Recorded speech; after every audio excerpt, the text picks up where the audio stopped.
This is the solution page for station number 2 with the learning target. I can name binary ionic compounds that contain representative metals. If you like to see the answer sheet for a prolonged period of time, please press the pause button now.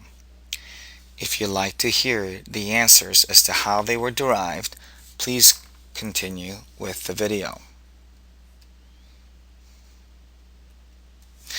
Whenever you see a formula, you need to make a note as to how many different types of elements the formula has.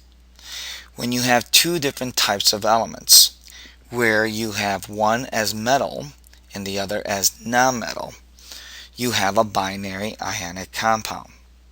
As you can see, the metals are all first written and the nonmetals are the ones that are written second.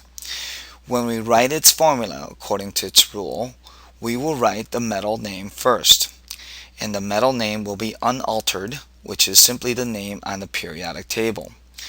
So Al, being aluminum, would be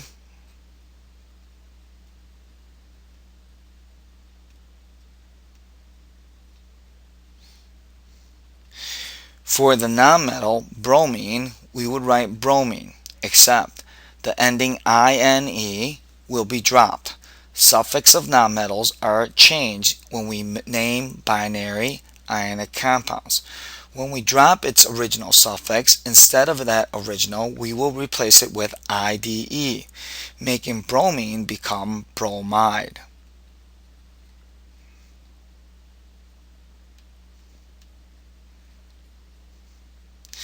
Following the same set of rules, we will now solve the rest of the formulas on this page. Metal here is sodium, so we will write sodium unaltered.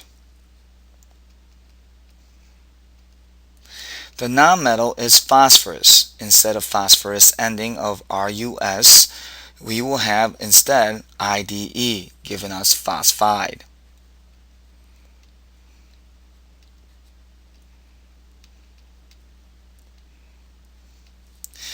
The third compound here is Ki. Metal being potassium will be unaltered.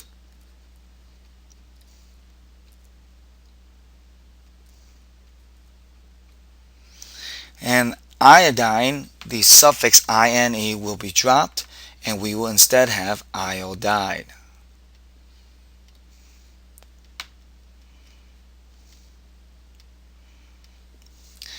Next substance is gallium and arsenic. Gallium is the metal, so we will write gallium unaltered.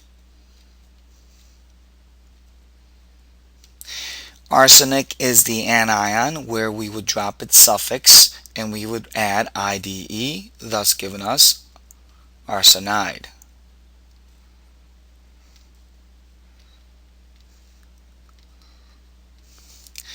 Next substance we have is strontium and phosphorus. Strontium will be unaltered. Phosphorus is the original name, but we will change the phosphorus to phosphide, as the first one here with the sodium phosphide.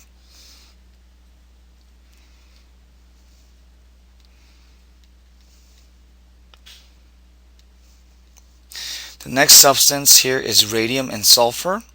Radium as the metal, just like before, the metals will get unaltered name. The nonmetal sulfur will lose its suffix and get instead IDE, thus giving you sulfide.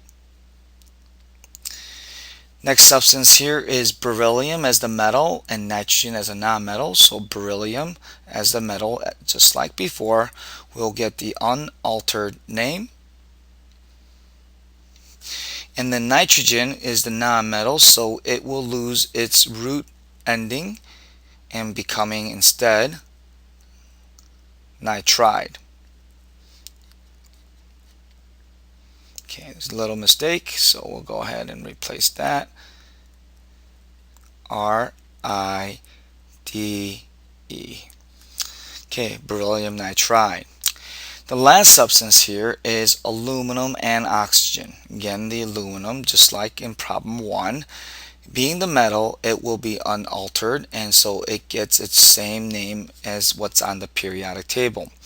Oxygen is the anion, so its ending will change. Instead of oxygen, it will be oxide. Okay. This concludes the answer explanation. One thing to note. You notice that when we answered every one of these, naming the formulas that we have, although the subscripts were there, never were they mentioned in the name. Subscripts will be determined when you write the ions to balance out the charges. If you have any questions, please raise your hand.